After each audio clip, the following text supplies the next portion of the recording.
నమస్తే, నేను Kavitha. Welcome to iDream. Indian council of medical research ఇచ్చినటువంటి ఒక రిపోర్ట్ గురించి మనం మాట్లాడుకోబోతున్నాం. తెలంగాణ, తమిళనాడు అండ్ కర్ణాటకలో భారతదేశంలోనే అత్యధికంగా బ్రెస్ట్ క్యాన్సర్ కేసులు నమోదవుతున్నాయని ఐసీఎంఆర్ తేల్చి చెప్పింది. ఇది 2025 నాటికి మరింతగా పెరగొచ్చని నిపుణులు అంటున్నారు. ఎందుకని వాటిని నెగ్లెక్ట్ చేస్తున్నాము? ఇప్పటికి కూడా బ్రెస్ట్ క్యాన్సర్ గురించి మాట్లాడుకోవడానికి హెసిటేషన్ ఎందుకుంది? ప్రస్తుతం మనతో పాటుగా ఉన్నారు senior oncologist doctor Venkat Sampath గారు. సంపత్ గారు, నమస్కారం. నమస్కారం. సో యూజువల్గానే బ్రెస్ట్ క్యాన్సర్ అనగానే ఒక రకమైన హెసిటేషన్ అనేది ఉంటుంది. మాట్లాడుకోవడానికి ఇప్పటికీ ఇబ్బంది పడేటువంటి పరిస్థితులు అనేవి ఉన్నాయి. అయినప్పటికీ కూడా ఐసీఎంఆర్ ఇచ్చినటువంటి రిపోర్ట్ ఒక అలార్మింగ్గా కనిపిస్తోంది. సైలెంట్గానే వచ్చేస్తోంది మన దగ్గరికి అనుకున్నప్పుడు ఎలా అనిపిస్తుంది డాక్టర్? మీ దగ్గరకు వచ్చేటువంటి కేసెస్ మీ ఎక్స్పీరియన్స్లో? సో నా ఎక్స్పీరియన్స్లో కూడా లాస్ట్ 10-15 ఇయర్స్లో క్యాన్సర్ ఇన్సిడెంట్స్ చాలా పెరిగింది. అంటే మేము స్టూడెంట్స్గా ఉన్నప్పుడు 12-15 ఏళ్ళ క్రితము ఇప్పటికీ చాలా నెంబర్ ఆఫ్ కేసెస్ డ్రామాటిక్గా పెరిగాయి. దీనికి పలు కారణాలు ఉన్నాయి. ఒకటి, మన లైఫ్ స్టైల్ కంప్లీట్ చేంజ్ అయింది లాస్ట్ 20-25 ఇయర్స్లో. From traditional Indian slow life style నుంచి వీ హ్యావ్ బికమ్ వెస్టర్నైజ్డ్. పాశ్చాత్మిక లైఫ్ స్టైల్ కానీ, ఫుడ్ కానీ, మన ఆరోగ్య అవసరాలు అన్నీ మారుతూ వచ్చాయి. ఈవెన్ ఎక్సర్సైజ్ తగ్గింది, స్థూలకాయం ఒబేసిటీ పెరిగింది, స్ట్రెస్ పెరిగింది. సో అర్బన్ ఫాస్ట్ లైఫ్కి అలవాటు పడ్డాము. సో దీనివల్ల మనకి మన బాడీ రికవర్ అవ్వడానికి, సెల్స్ రెస్ట్ తీసుకోవడానికి, డీటాక్స్ అవ్వడానికి టైం ఇవ్వట్లేదు మనం. సో దానివల్ల క్యాన్సర్ ఇన్సిడెన్స్ చాలా పెరిగింది. And breast cancer is like a mark for urbanization. Like urbanization అవుతున్న కొద్దీ బ్రెస్ట్ క్యాన్సర్ ఇన్సిడెన్స్ పెరుగుతుంది. ఎందుకంటే స్లో లైఫ్ స్టైల్ నుంచి ఫాస్ట్ లైఫ్ స్టైల్కి షిఫ్ట్ అవుతున్నాము. సో స్ట్రెస్ వల్ల ఇమ్యూనిటీ తగ్గి దానివల్ల కూడా క్యాన్సర్ అవకాశం ఎక్కువ అవుతుంది. మన ఫుడ్ అండ్ ఎక్సర్సైజ్ ప్యాటర్న్ కూడా మారుతుంది. సో అదే కారణం అయ్యుండొచ్చు. సో ఇప్పుడు అర్బన్ లైఫ్ స్టైల్ ఎంత పెరిగినప్పుడు కూడా అర్బన్లో ఉన్నటువంటి హాస్పిటల్స్, ఫెసిలిటీస్, వచ్చినటువంటి టెక్నాలజీ ఇవన్నీ ఉన్నప్పుడు వాటిని యూటిలైజ్ చేసుకుంటున్నారా లేదా? యూటిలైజ్ చేసుకుంటున్నారు. కానీ హాస్పిటల్కి ఎప్పుడు వస్తారు అంటే క్యాన్సర్ స్టార్ట్ అయినప్పుడు. ఒకసారి రొమ్ములో గడ్డ కానీ ఏ క్యాన్సర్ అయినా అది సిమ్టమ్స్ ప్రెజెంట్ అయ్యాక హాస్పిటల్కి వస్తారు. సో రొమ్ములో మెయిన్లీ పెద్ద సైజ్ గడ్డ అయ్యే వరకు హాస్పిటల్కి రారు. ఎందుకంటే అది pain, most of the cancer lumps are painless. So painless కాబట్టి కొంచెం నెగ్లిజెన్స్ ఉంటుంది. సో ప్లస్ అశ్రద్ధ కూడా చేస్తారు చాలామంది. అది చిన్నదే ఉంది, పోతుంది, అది క్యాన్సర్ కాకపోవచ్చు, ఇంకేదైనా ఉండొచ్చు. ప్లస్ భయం కూడా ఉంటుంది. ఇది వెళ్ళి డయాగ్నోస్ అయితే మళ్ళీ అదొక ట్రీట్మెంట్, ఆ ప్రాసెస్, టైం, దానికి వెచ్చించాల్సిన ఫైనాన్షియల్ రిక్వైర్మెంట్, ఇవన్నీ ఆలోచిస్తారు. సో అది సిమ్టమ్ వచ్చాక హాస్పిటల్కి వస్తారు. మనం even before symptom presents we have to diagnose. So దాన్ని స్క్రీనింగ్ అంటాము. సో వెస్టర్న్ కంట్రీస్లో 70-80% public are expose to screening. They are government side నుంచి, ప్లస్ అందరికీ ప్రైవేట్ ఇన్సూరెన్స్ ఉంటుంది, హెల్త్ కవరేజ్ ఉంటుంది యూనివర్సల్గా. సో క్యాన్సర్గా రాకముందే అది స్క్రీన్ అవుతుంది. అంటే క్యాన్సర్కి వచ్చే ముందే చిన్న సైజులో ఉన్నప్పుడు, అంటే మనకి అది తగలినప్పుడే, ఆ గడ్డ మనకి ఫీల్ అవ్వనప్పుడే, లెస్ దాన్ 1 సెంటీమీటర్, అప్పుడే మనం మ్యామోగ్రామ్ అనే ఒక స్క్రీనింగ్ టూల్ ద్వారా ప్రతి ఇయర్ ఆఫ్టర్ 40 years చేస్తే చిన్న స్టేజ్లోనే దొరకపట్టవచ్చు. అంటే even before it has become clinically visible. So అలాంటి స్టేజ్లో మనం డిటెక్ట్ చేయగలగాలి. కింద హాస్పిటల్ క్యాటర్ చేసే పాపులేషన్ ఏంటి? ఆల్రెడీ డిజీజ్ వచ్చాక. సో డిజీజ్ ఇంకా రాకముందు, లేకపోతే ప్రీ క్లినికల్ స్టేజ్లో దాన్ని పట్టుకోగలిగితే దాన్ని మనం ఎక్కువ ప్రాబ్లం లేకుండా చిన్న రకమైన ట్రీట్మెంట్స్తో, చిన్న శస్త్రచికిత్స ద్వారా దాన్ని నయం చేయొచ్చు. అలాంటి స్క్రీనింగ్ మెథడ్స్ అండ్ అవైలబిలిటీ పెరగాలి. Screening tools are available, but ఇవి కూడా కొంచెం కాస్ట్లీ. మ్యామోగ్రామ్ అంటే 1500-2000 ఖర్చు అవుతుంది. సో ఇండివిజువల్గా ఖర్చు పెట్టగలగాలి. అన్ని హెల్త్ కవరేజెస్లో ఉంటాయి ఇవి, కానీ చాలామంది చేయించుకోరు. యాన్యువల్ చెకప్ అన్ని కంపెనీస్ కవర్ చేస్తున్నాయి, ఇన్సూరెన్స్ కవర్ చేస్తున్నాయి, కానీ స్టిల్ దెర్ ఈజ్ ఎక్కడో టైం స్పెండ్ చేయట్లేదు ఫర్ రెగ్యులర్ హెల్త్ చెకప్కి. యూజువల్గా మీరు అన్నారు ఇప్పుడు క్యాన్సర్ గడ్డ చాలా ముదిరిన తర్వాత, క్యాన్సర్ వచ్చింది అని అర్థమైన తర్వాత మాత్రమే వస్తున్నారని. ఇప్పుడు మీరన్న మ్యామోగ్రామ్ అనేది ఏజ్ నుంచి చేయించుకోవాలి, ఇప్పుడు ఐడెంటిఫై? సో బేసికల్గా any cancer 90% are because of మన ఎన్విరాన్మెంట్లో ఉండే ఫ్యాక్టర్స్ వల్ల. పొల్యూషన్ కానీ, ఎక్కువ సన్ రేస్కి ఎక్స్పోజ్ అవ్వడం, radiation, chemicals, water pollution, food pollution. So ఇవన్నీ క్యాన్సర్ కారకాలు. సో ఇది ఎన్విరాన్మెంట్లో మన లైఫ్ స్టైల్లో వచ్చే క్యాన్సర్స్ 90%. 10% హెరిటరీ క్యాన్సర్స్ ఉంటాయి. అంటే జన్యుపరంగా తల్లిదండ్రుల నుంచి వచ్చే డిఫెక్టివ్ జీన్స్ వల్ల క్యాన్సర్ రావచ్చు. సో ముఖ్యంగా బ్రెస్ట్ క్యాన్సర్కి BRCA1, BRCA2 అనే genes most of the hereditary క్యాన్సర్స్కి అకౌంట్ చేస్తాయి. సో అవి కాకుండా వేరే ATM, P10 ఇలా చాలా జీన్స్ ఉన్నాయి. సో ఈ జన్యుపరంగా ఉన్న వాళ్ళకి, అంటే ఫ్యామిలీ హిస్టరీ ఉంటుంది, మదర్లోనో, సిస్టర్లోనో, ఫాదర్లోనో, గ్రాండ్ పేరెంట్స్లోనో ఎవరో ఒకళ్ళలో క్యాన్సర్ హిస్టరీ ఉంటుంది క్లోజ్ ఫ్యామిలీ మెంబర్స్లో. సో అలాంటి వాళ్ళు 15, 20, 25 yearsకి కూడా రిస్క్ ఉంటుంది. కాబట్టి యూజువల్లీ 25 years నుంచి we start screening for them, MRI screening. For general population those who don't have family history, so అలాంటి వారికి 40 years నుంచి we start screening. So from 40 years mammogram includes X-ray mammogram and ultrasound mammogram. So దాంట్లో ఏమన్నా చిన్న క్యాన్సర్కి ఫ్యూచర్లో దారి తీసే లీజన్ ఏమన్నా ఉంటే it can be like sub centimetric size, చాలా చిన్నగా ఉంటుంది. దాంట్లో కొన్ని చేంజెస్ ఉంటాయి, క్యాల్సిఫికేషన్స్ ఉంటాయి, స్టిపుల్డ్ క్యాల్సిఫికేషన్స్, పంక్టెడ్ క్యాల్సిఫికేషన్స్ ఉంటాయి. సో అలాంటి లీజన్ నుంచి చిన్న బయాప్సీ చేసి అది క్యాన్సర్ అయితే కనుక ఓన్లీ ఆ పార్ట్ని తీసేస్తే సరిపోతుంది. దానికి పెద్ద కీమోథెరపీ, రేడియేషన్ ఇలాంటివి అవసరం రాదు ప్రీ క్యాన్సర్ స్టేజ్లో డిటెక్ట్ చేస్తే. సో అందుకని స్క్రీనింగ్ ఇంపార్టెంట్. జన్యుపరంగా ఉండే వాళ్ళు 25 years 20 yearsకే స్టార్ట్ చేస్తాము. కానీ ఆ ఏజ్లో మ్యామోగ్రామ్ అంత హెల్ప్ అవ్వదు, ఎందుకంటే breast are dense. So 40 years తర్వాతే X-ray mammogram or ultrasound mammogram are helpful. So ఆ ఏజ్లో MRI mammogram is important, which is expensive actually. MRI mammogram almost 10,000+ ఉంటుంది. ఇవి అయితే 1,500 2,000 ఉంటాయి ఎక్స్రే మ్యామోగ్రామ్. సో జన్యుపరమైన హిస్టరీ ఉన్న వాళ్ళకి 25 years, నార్మల్ సాధారణ పాపులేషన్లో 40 yearsకి స్క్రీనింగ్ మొదలవ్వాలి. సో ఇప్పుడు మీరు అన్న మాట ఒకటి ఉంది, లైక్ ట్రీట్మెంట్కి సంబంధించి మిగతా క్యాన్సర్ ట్రీట్మెంట్స్ అంటే దానికి కీమోథెరపీ ఉంటుంది, లేకుంటే ఆ పార్ట్ అంతా తీసేస్తారు, బోల్డ్ అన్ని ఉంటాయి. బ్రెస్ట్ క్యాన్సర్ కానీ ఫస్ట్ ఒక హెసిటేషన్ వస్తుంది, సొసైటీలో ఎలా ఉంటుంది, ఒక స్టిగ్మా అనేది ఉంటుంది, అది చెప్పుకోవడానికి ఎలా ఇంకో పక్క వాళ్ళతో చెప్పుకోవాలి అనేది ఒకటి ఉంటుంది. వీటన్నిటితో పాటుగా క్యాన్సర్ ట్రీట్మెంట్ గురించి ఎలా ట్రీట్ చేస్తారు, దాన్ని ట్యూమర్ని ఎలా తొలగిస్తారు, ఇవన్నీ కూడా ఇంకా తెలియట్లేదు కదా జనాలకి. అంటే అవగాహన పెరుగుతుంది, అవేర్నెస్ పెరుగుతుంది డెఫినెట్గా. కానీ భయం అనేది ఉంది, చాలా భయము, స్టిగ్మా చాలా ఉంది. ఎందుకంటే క్యాన్సర్ ట్రీట్మెంట్ అనేది ఒక రోజు ట్రీట్మెంట్ కాదు, 6 నెలలు 1 year పట్టే treatment. So and lot of energy, resources, family నుంచి సపోర్ట్ అన్నీ కావాల్సి ఉంటుంది. సో దీనికి చాలామంది వెనకాడుతూ ఉంటారు. ట్రీట్మెంట్ గురించి వెళ్తే డయాగ్నోస్ అవుతుంది, ఈ రిసోర్సెస్ ఎనర్జీ ఇవ్వాలి అని డిలే చేయడం వల్ల స్టేజ్ మారుతుంది. వేరే డిజీజ్ లాగా కాదు, మనం నెగ్లెక్ట్ చేస్తే అది అక్కడే ఉండదు. స్టేజ్ 1 కాస్త స్టేజ్ 3, స్టేజ్ 4 అయితే క్యూర్ రేట్స్ తగ్గుతాయి. ఎందుకంటే స్టేజ్ 1 స్టేజ్లో 90% క్యూరబుల్, స్టేజ్ 3లో almost 75% above, stage 4 is like మనం డిజీజ్ ప్రొలాంగ్ చేయడానికి ప్రయత్నం చేస్తాము. అంటే అధునాతనిక ఇమ్యూనోథెరపీ, టార్గెటెడ్ థెరపీస్తో మన లైఫ్ పెంచే ప్రయత్నం ఉంటుంది రాదర్ దెన్ క్యూర్. సో అందుకనే ఎర్లీ స్టేజ్లో డిటెక్ట్ చేయడం ఇంపార్టెంట్. సో ఆ భయము, ఆ అవగాహన రావాలి, ఆ భయం పోవాలి అండ్ అవగాహన రావాలి. సో దీనికోసం we are like conducting as many awareness camps as possible through various running sessions and gaming sessions. Everywhere we are trying to create the awareness, but still there is some stigma and some fear in the people. But fear అనేది అనవసరం, ఎందుకంటే మనం ఫియర్తో ఈ డిజీజ్ని జయించలేము. మనం only ధైర్యంగా దాన్ని face చేస్తేనే we can overcome it, and we have to get screened so as soon as possible to detect in pre cancer stage. And if it is already in stage 1 or stage 2, it is curable.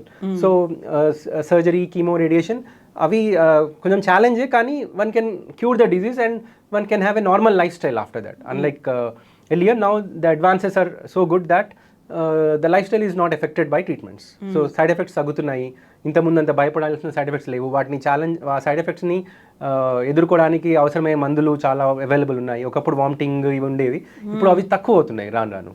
So ఇప్పుడు detection అనేది ఎలా చేయొచ్చు అంటారు? Only మ్యామోగ్రామ్తోనే వెళ్ళాలా, లేకుంటే self అనేది ఉంటుంది కదా? సెల్ఫ్ బ్రెస్ట్ ఎగ్జామినేషన్ ఉంటుంది. So after 25 years any women can see for check their breast for lump. So mirror ఎదురుగా నుంచి ఎనీ ఎసిమెట్రీ ఉందా 2 రొమ్ముల మధ్యలో, తర్వాత ఏమైనా గ్రోత్ లాగా కనిపిస్తుందా, తర్వాత పాల్పేట్ చేసినప్పుడు బయట నుంచి లోపల నుంచి బయటకు ఫీల్ అయినప్పుడు ఏదైనా గడ్డలాగా తగులుతూ ఉంటే అది గట్టిగా ఉందా, సాఫ్ట్గా ఉందా. యూజువల్లీ క్యాన్సర్ గడ్డలు గట్టిగా ఉంటాయి, అవి ఫిక్స్డ్ ఉంటాయి, జనరల్గా మూవ్ అవ్వడం అంత మూమెంట్ ఉండదు. కొన్ని క్యాన్సర్ కాని గడ్డలు ఉంటాయి, ఫైబ్రాయిడినోమా, ఫైబ్రోసిస్టిక్ డిజీజ్ అని. ఫైబ్రోసిస్టిక్ డిజీజ్లో పెయిన్ ఉంటుంది, అది మెన్స్ట్రుయేషన్ పెయిన్తో మ్యాచ్ అవుతుంది, పీరియడ్స్ అయినప్పుడు ఆ పెయిన్ పెరుగుతుంది. ఫైబ్రాయిడినోమా అనేది చాలా మూమెంట్ ఉంటుంది and it is firm to soft, అంత గట్టిగా ఉండదు. కానీ అవి మనం డిటెక్ట్ చేయలేం కాబట్టి దగ్గరలో నేను డాక్టర్ దగ్గరికి వెళ్ళాలి. ముఖ్యంగా వీలైతే ఆంకాలజిస్ట్ దగ్గరికి వెళ్తే అది క్యాన్సరా కాదా అనేది మ్యామోగ్రామ్లో తెలిసిపోతుంది. క్యాన్సర్ కాకపోతే రెగ్యులర్ చెకప్లో ఉంటారు 6 నెలలకి, సంవత్సరానికి. క్యాన్సర్ అయిన క్రమంలో బయాప్సీ ద్వారా నిర్ధారణ చేసుకుని దాన్ని ట్రీట్ చేయొచ్చు. సో టెక్స్ట్ బుక్ ప్రకారం 40 years నుంచి we have to go for screening and all. But somehow the incidents is happening even 30 to 40 years కూడా ఫ్యామిలీ హిస్టరీ లేకుండా చాలామందికి వస్తుంది. ఈవెన్ 25-28 years కూడా వస్తుంది, చాలామంది చూస్తున్నాము. So any breast lump should not be neglected. So బాడీలో ఎక్కడ గడ్డ వచ్చినా నెగ్లెక్ట్ చేయకూడదు, కానీ బ్రెస్ట్లో అది ఖచ్చితంగా మనం దాన్ని రూల్ అవుట్ చేసుకోవాలి, అది ఏంటనేది తెలుసుకోవాలి. దాని గురించి భయము, కంగారు పడాల్సిన అవసరం లేదు. 90% అది క్యాన్సర్ కాకపోవచ్చు, అయినా కూడా మనం దాన్ని డిటెక్ట్ చేసుకుని చెక్ చేయించుకుని అల్ట్రాసౌండ్ ద్వారా బయాప్సీ చేయించుకుని కాదు అంటే అదొక ధైర్యం ఉంటుంది. ఒకవేళ అది అయితే కనుక దాన్ని ట్రీట్ చేయొచ్చు. It's very well curable more than 80% of the times. So దాని గురించి భయపడడం అనవసరం. సో యూజువల్గానే పీరియడ్స్ టైంలో డిఫరెంట్ సిమ్టమ్స్ అనేవి కనిపిస్తుంటాయి. కొంతమందికి బ్రెస్ట్లో కూడా పెయిన్ అని అనిపిస్తుంది. అది ఫైబ్రోసిస్టిక్ డిసీజ్ అండి. యా, సో దాన్ని చూసి దీన్ని ఇది కూడా అదే అనుకుంటున్నారు, అందువల్లే నెగ్లెక్ట్ చేస్తున్నారు అనేది కూడా ఉంది కదా. కరెక్టే. అందుకని ఫైబ్రోసిస్టిక్ డిసీజ్ అయితే కనుక మ్యామోగ్రామ్లో క్లియర్గా తెలుస్తుంది అది క్యాన్సర్ కాదు, క్యాన్సర్ సంబంధించిన చేంజెస్ లేవు దాంట్లో. సో ఈ ఫైబ్రోసిస్టిక్ డిసీజ్, దానికి సంబంధించిన ట్రీట్మెంట్ వేరే చిన్న టాబ్లెట్స్ ఉంటాయి. సో ఈవినింగ్ ప్రిమ్రోజ్ ఆయిల్ అవి ఉంటాయి, ప్లస్ మెన్స్ట్రుయేషన్ కొంచెం రెగ్యులేట్ చేసుకోవాలంతే. సో అది పెద్ద ఇష్యూ కాదు. అది కానిది మనం చెప్పేస్తాము. అంటే 3-4 వస్తే అందులో 3కి ఇదే ఉంటుంది, ఒకళ్ళకి మాత్రం వేరే క్యాన్సర్ అయ్యే అవకాశం ఉంది. Out of every 5, 3 or 4 cases could be just fibrocystic disease or fibroadenoma. So అది we'll confirm and tell that it is not cancer okay once they come to clinic. So ICMR ఇచ్చినటువంటి రిపోర్ట్ని బట్టి చూస్తే urban ఏరియాస్లో చాలా ఎక్కువ ఉంది when we compare it with rural areas. రూరల్ ఏరియాస్లో ఇది రాకపోవడానికి కారణం వాళ్ళకి అవేర్నెస్ కానీ టెస్ట్లకి స్క్రీనింగ్ టెస్ట్లకి వెళ్ళకపోవడమా, నిజంగానే రూరల్లో తక్కువ ఉందంటారా? లేదు, నిజంగానే తక్కువ ఉంది. ఎందుకంటే సేమ్ నేను చెప్పాను లైఫ్ స్టైల్, ఇప్పుడు అర్బన్లో ఫాస్ట్ లైఫ్ ఉంది. సో ఫుడ్ ప్రిపేర్ చేసుకోవడం టైం లేదు. సో బయట నుంచి తెప్పించుకుని అంటే అన్నిసార్లు అలా ఉండదు, బట్ ఫుడ్లో ఆయిల్ ఎక్కువ ఉండడం, కొలెస్ట్రాల్ ఎక్కువ ఉండడం, తర్వాత ఫ్యాటీ ఫుడ్స్ ఎక్కువ తీసుకోవడం, కార్బోహైడ్రేట్స్ కూడా ఎక్కువ తీసుకోవడం, protein rich foods like fruits, vegetables ఇవి సరిగ్గా తీసుకోలేకపోవడము, తర్వాత ఎక్సర్సైజ్ లేకపోవడం, ఎక్సర్సైజ్ టైం లేకపోవడం. సో రూరల్ లైఫ్లో ఆటోమేటిక్గా వాళ్ళు ఎక్సర్సైజ్ చేయకపోయినా వాకింగ్ చేయాల్సి ఉంటుంది, పనులు ఉంటాయి. So they are spending time and stress లేదు, అంటే అనవసరమైన వర్క్ రిలేటెడ్ స్ట్రెస్ కానీ టార్గెట్స్ కానీ ఇలాంటివి లేవు. సో స్ట్రెస్ ఎక్కువ ఉండడం వల్ల ఏమవుతుందంటే ఎండార్ఫిన్స్, మంచి మన బాడీకి కావాల్సిన మంచి హార్మోన్స్ సమతుల్యం లోపిస్తుంది, బ్యాలెన్స్ పోతుంది. సో దానివల్ల ఇమ్యూన్ సర్వెలెన్స్, అంటే మన బాడీలో ఉండే ఇన్ఫెక్షన్, బ్యాక్టీరియా వీటినే కాకుండా క్యాన్సర్ కణాలు కూడా నిర్మూలించే ఇమ్యూనిటీ మెకానిజం మనలో ఉంటుంది. సో ఆ ఇమ్యూనిటీ దెబ్బతింటుంది. సో ఈ స్ట్రెస్ తక్కువ ఉన్నప్పుడు ఈ మంచి ఎండార్ఫిన్స్ ఇవన్నీ రిలీజ్ అవ్వడం వల్ల ఇమ్యూన్ సర్వెలెన్స్ పెరుగుతుంది. సో ఇమ్యూనిటీ బాగుంటుంది. సో ఎన్ని క్యాన్సర్ సెల్స్ ఉన్నా కూడా అవి క్లియర్ అయిపోతాయి even before they become cancer. So అందుకనే not only breast cancer, majority of the cancers other than cancers which come because of infection, like cervix cancer ఉంది, అది ఒక వైరస్ వల్ల వస్తుంది. సో అలాంటివి రూరల్లో ఎక్కువ ఉంటాయి. But majority of the life style related, urbanization related cancers like lung cancer, smoking related రూరల్లో కంటే అర్బన్లో చాలా ఎక్కువ ఉంటుంది. సో ప్రోస్టేట్ క్యాన్సర్ కూడా అర్బన్లో ఎక్కువ ఉంటుంది. మీరు అన్నట్టు డిటెక్షన్ అండ్ రిపోర్టింగ్ రేట్ తక్కువ ఉండొచ్చు, but still the incidence is quite high when we compare to rural life than urban life. So urban life స్టైల్లో ఎక్కడో పొరపాటు ఉంది, అదే మార్చుకోవాల్సి ఉంటుంది. ఎందుకంటే అర్బన్ పాపులేషన్ కూడా those who have regular exercise 1 to 2 hours రెగ్యులర్గా వాకింగ్ ఏదో ఒక ఎక్సర్సైజ్ చేసేవాళ్ళు, స్ట్రెస్ తక్కువ ఉన్న వాళ్ళు, ఫిజికల్ యాక్టివిటీ మంచిగా ఉన్న వాళ్ళు, ఫ్రూట్స్ వెజిటబుల్స్ ఎక్కువ తీసుకునే వాళ్ళలో క్యాన్సర్ ఇన్సిడెన్స్ ఛాన్స్ తక్కువ అవుతుంది డెఫినెట్గా. అయితే ఇంతకుముందు ఇంత మోడర్న్ టెక్నాలజీ రాకముందు ఒకవేళ బ్రెస్ట్ క్యాన్సర్ వచ్చింది అంటే కంప్లీట్ బ్రెస్ట్ని రిమూవ్ చేయాలి అనేటువంటి సిచ్యువేషన్ కూడా ఉండేది. ఇప్పుడు వచ్చినటువంటి టెక్నాలజీ ఎలా ఉందంటారు? సో ఇప్పుడు ఏంటంటే బ్రెస్ట్ క్యాన్సర్లో ఆ క్యాన్సర్కి కారణం ఏంటి, ఏ మ్యూటేషన్ వల్ల వచ్చింది, దాంట్లో జనరల్గా మాలిక్యులర్ లెవెల్లో 4 రకాలు ఉంటాయి. Hormone positive, triple negative, hormone positive కూడా ల్యూమినల్ ఏ, ల్యూమినల్ బి, అంటే ఎక్కువ expression or low expression, then HER2 positive. So 4కి డిఫరెంట్ టైప్ ఆఫ్ ట్రీట్మెంట్స్ ఉంటుంది. సో ట్రిపుల్ నెగటివ్, HER2 పాజిటివ్లో మనం ఫస్ట్ కీమో టార్గెట్ థెరపీస్ ఇచ్చి క్యాన్సర్ బర్డెన్ని తగ్గించి అప్పుడు సర్జరీకి వెళ్తాము. సో ఒకప్పుడు చంకలో ఉండే గడ్డలన్నీ యాక్సిలిక్ నోట్స్ అంటాం, అవన్నీ తీసేసేవాళ్ళం. ఇప్పుడు వాటిలో after chemo sentinel lymph node biopsy ద్వారా only involved nodes 2 or 3 nodes తీస్తాము. సో దట్ ఫ్యూచర్లో చేతిలో వాపు రాదు, సో అది తగ్గించవచ్చు. రొమ్ము కూడా మొత్తం తీయాల్సిన అవసరం లేదు, ఓన్లీ ఆ ఇన్వాల్వ్డ్ అయిన గడ్డను తీయచ్చు, వీ కెన్ ప్రిజర్వ్.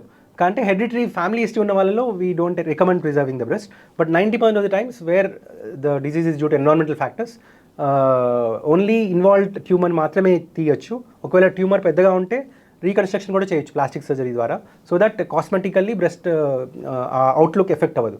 ఇండియన్ పాపులేషన్లో అంతా ఉండదు, కానీ వెస్టర్న్ పాపులేషన్లో they are psychologically dependent on that outlook, cosmetic outlook and all. They are depressed after if the breast is removed. So అందుకే reconstruction, plastic surgery, silicone implants ఇవన్నీ important. మనకు కూడా అవి రీజనబుల్ ప్రైస్లో ఇప్పుడు అవైలబుల్ ఉన్నాయి ఇండియాలో, ఇన్సూరెన్స్ కవరేజ్లో ఉన్నాయి అన్నీ. ఒకప్పుడు ప్లాస్టిక్ సర్జరీలో ఇన్సూరెన్స్ కవరేజ్లో ఉండేది కాదు, but along with surgery breast removal అప్పుడు ప్లాస్టిక్ సర్జరీ చేస్తే దే ఆర్ అంటే cosmetic preservation for cancer patients they are improving. So it is like భయపడాల్సిన అవసరం లేదు, రొమ్ము మొత్తం తీసేస్తారు అనే అవసరం లేదు. కీమో ద్వారా 90% డిజీజ్ కంట్రోల్ అవుతుంది, కొన్ని కండిషన్స్లో 100% క్లియర్ అయిపోతుంది. ఆ సర్జరీ చేసి తీసిన ముక్కలో క్యాన్సర్ ఉండదు, కానీ తీయాలి అది, ఎందుకంటే ఏమైనా మిగిలిపోయి మళ్ళీ ఫ్యూచర్లో వచ్చే అవకాశం ఉంది కాబట్టి. కానీ మొత్తం తీయాల్సిన అవసరం లేదు, ఓన్లీ ఆ గడ్డ ఏదైతే 2-3 centimeters ట్యూమర్ ఉందో అది తీస్తే సరిపోతుంది. దాని లక్షణాలు బట్టి అది సైజ్ పెద్దగా ఉంది, మోర్ దెన్ 4 centimeters ఉంది, లేకపోతే లింఫోవాస్కులర్ ఇన్వేషన్ ఉంది, పెరిన్యూరల్ ఇన్వేషన్ ఉంది ఉంటే రేడియేషన్. లేకపోతే రేడియేషన్ కూడా ఆ రొమ్ముకి ఇచ్చేది ఓన్లీ మళ్ళీ రాకుండా ఉండడానికి, దాంతో పెద్ద సైడ్ ఎఫెక్ట్స్ ఏమి ఉండవు ఒకప్పటిలాగా. సో అది.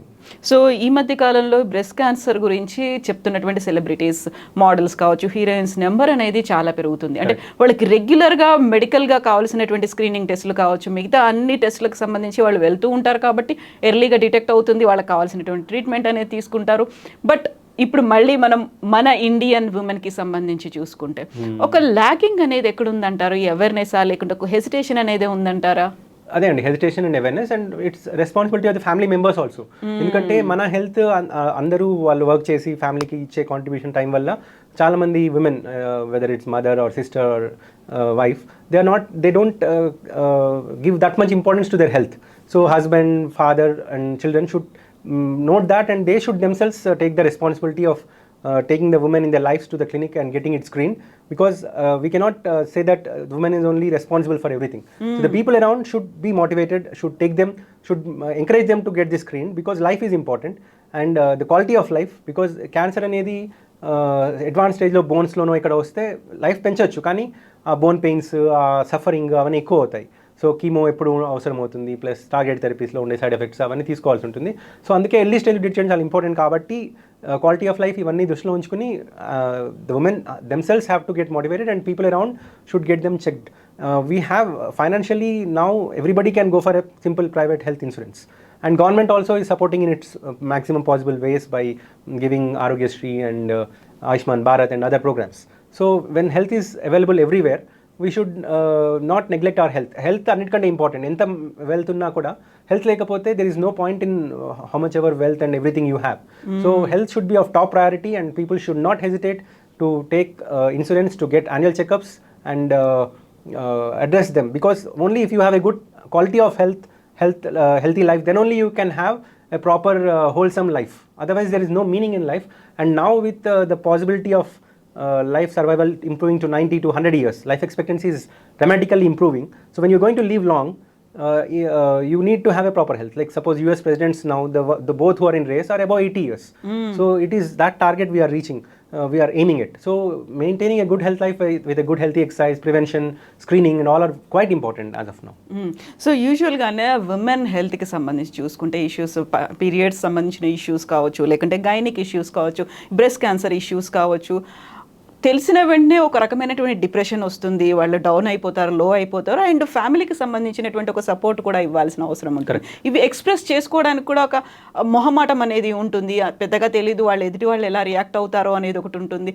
దీనికి సంబంధించి తీసుకోవాల్సినటువంటి proper care not only family members, society దగ్గర నుంచి ఎలా ఉండాలంటారు?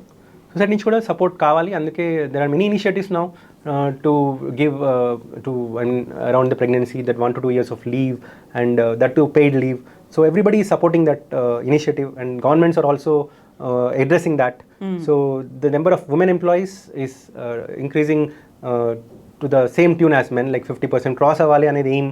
So in that case these things have to be addressed, especially పీరియాడిక్గా వచ్చే ప్రాబ్లమ్స్, ఆ టైంలో అవసరమైతే రెస్ట్ ఇవ్వడం, వర్క్ ఫ్రమ్ హోమ్ ఛాన్స్ ఇవ్వడం, ఇలాంటివన్నీ ఇనిషియేటివ్ తీసుకోవాలి. HR departments and all should ఏదో నేమ్ సేక్గా కాకుండా సిన్సియర్గా దాన్ని అటెండ్ చేయాలి.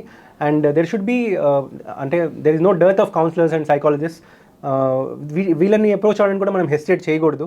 ఈ ప్రాబ్లమ్స్ అన్నీ ఉంటాయి during chemo and post chemo, after giving hormone therapy and all చాలా చేంజెస్ వస్తాయి, ఆ mood behaviour changes and all. So one should not hesitate to approach the psychologist and counsellors. We refer the patients. చాలామంది భయపడతారు వెళ్ళడానికి psychologist, counsellors. అది కూడా భయపడాల్సిన అవసరం లేదు. దాంతో మనకి ఎంతో ధైర్యం వస్తుంది.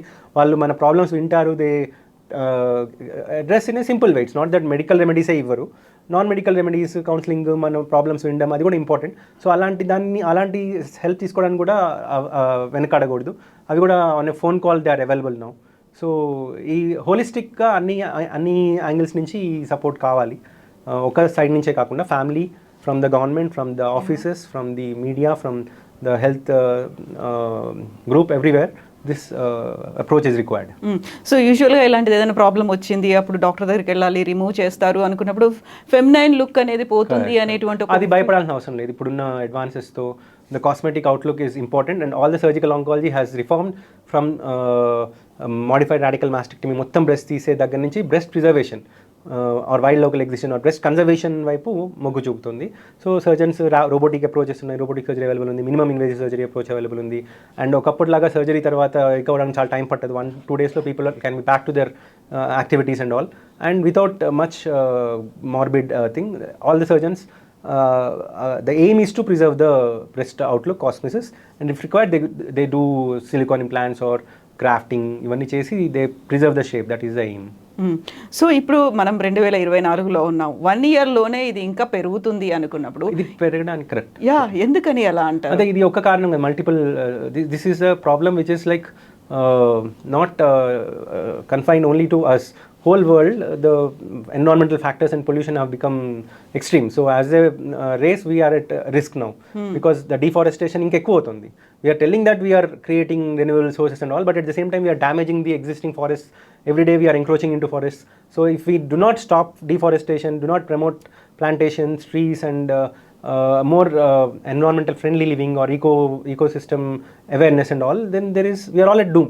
So it is our responsibility to increase the forestation for our next generations. Otherwise, we are giving nothing but a polluted planet which is not livable. We have seen during COVID, we all changed when nobody was there. So much pollution. I mean, pollution was like literally not there. So we know that it is because of our activities. But during that time, we were all like we changed people. Suddenly, we are again back to square one. Back to normal. Back to normal. We are increasing the pollution in all ways possible. So unless we address that, and even office and work environment also should focus on the quality of work rather than just getting for working for long hours with lot of stress and targets and all. So a friendly environment to get the best in a person is important. So otherwise the stress and all will the person will be drained away and they will not be able to give any productive work. So that also has to be addressed. So deforestation లేకపోతే ఇప్పుడు మనకి encroachments, lakes అనేవి లేకుండా పోతున్నాయి అనుకుంటే మనం we think about green gases లేకుంటే ఇంకో దాని గురించో మాట్లాడుకుంటాము. కాకుంటే అది మన హెల్త్కి ఇలా క్యాన్సర్ రూపంలో కూడా ఎఫెక్ట్ పడుతుంది అనేది ఇది చేసే వాళ్ళు మళ్ళీ it's not illiterate people who are doing. Huge industrial powers, huge I mean governments are doing this. I mean world wealthy governments and all are doing. They know that these are the consequences on their own children, but are they stopping? So nobody is introspecting and asking themselves where we are headed at. If we don't have life to live, what is the point of development and all without considering the environment and the future of the planet? Yeah, so exactly ఇప్పుడు మనం తీసుకోవాల్సినటువంటి జాగ్రత్తలతో పాటుగా మనల్ని మనం ముందే aware చేసుకొని ఉండి ఈ సిమ్టమ్స్ కనిపించాయి లేకుంటే నేను ముందు జాగ్రత్త పడాలి. ఇంతకుముందు 40 years 45 years అనుకునేవాళ్ళు, ఇప్పుడు మీరు చెప్పినట్టుగా 25 yearsకి వస్తుంది, 30 years కూడా వస్తుంది అనుకుంటే వాళ్ళు ఎలా రికగ్నైజ్ చేసుకోవాలి, ఎలా టెస్ట్ చేసుకోవాలంటారు? So any abnormal thing like fever persistingగా ఉన్నా, cough persistingగా ఉన్నా, any weight loss, any blood in stool or bloody cough or difficulty in swallowing or any lump anywhere which is most of the times painless, which is hiding. Painful lumps మనం we'll address immediately, we'll go to doctor and all, but painless కూడా neglect చేయకూడదు.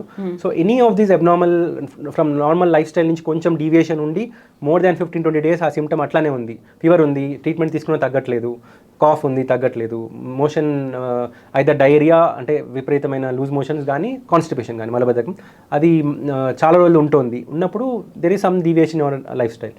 So అలాంటప్పుడు వెంటనే క్లినిషియన్ని meet అవ్వడం, so health checkup చేయించుకోవడం, ప్రతి year annual health checkup చేయించుకోవడం.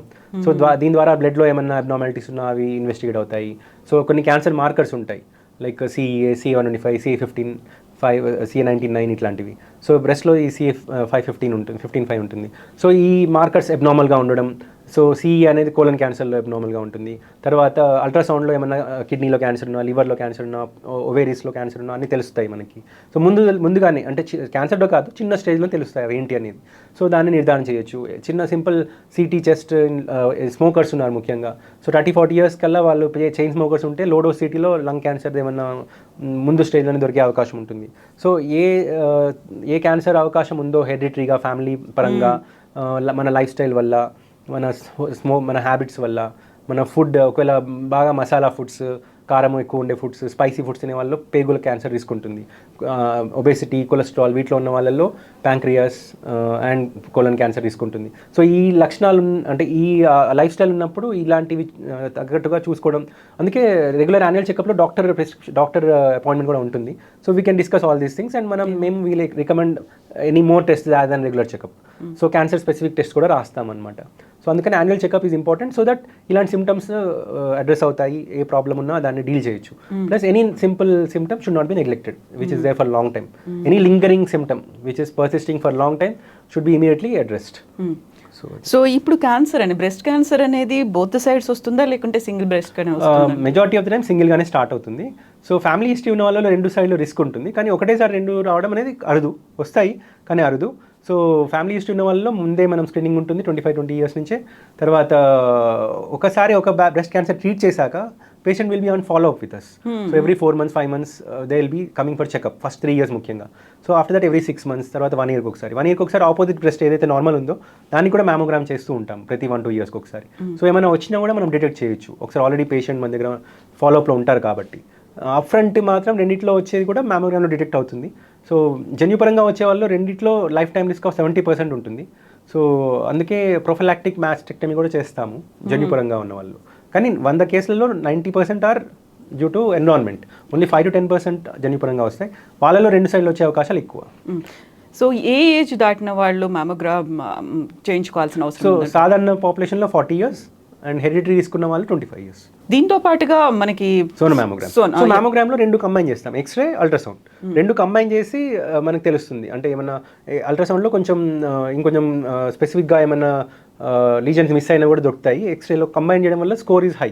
వి give a score called BI-RADS, breast imaging radiation score. So in that any abnormal death అయితే if it is harmless, benign అయితే అది యూజువల్లీ BI-RADS 1, 2, 3లో ఉంటుంది. 1, 2 అంటే బినైన్ అన్నట్టు, 3 అంటే కొంచెం బార్డర్ లైన్. సో 6 నెలల తర్వాత రిపీట్ చేస్తాము. 4 or 5 అంటే క్యాన్సర్ అన్నట్టుగా ఉండే అవకాశం ఎక్కువ ఉంది. సో అలాంటప్పుడు we go for biopsy test. So needle ద్వారా కానీ or by a surgical method tissue is removed and test under microscope. So BI-RADS scoring అనేది ఇస్తామన్నమాట ప్రతిసారి. ఎక్స్రే అండ్ అల్ట్రాసౌండ్ కలిపి ఇస్తారు రేడియాలజిస్ట్ స్క్రీనింగ్ చేసినప్పుడు. ఎంఆర్ఐ మ్యామోగ్రామ్ అనేది ఎంఆర్ఐ అనేది కొంచెం expensive test. That is more helpful, but because it is expensive we only use it for women below 40 years. Like family history ఎక్కువ ఉన్న వాళ్ళు, 25 years 30 yearsకి క్యాన్సర్ వచ్చిన వాళ్ళు.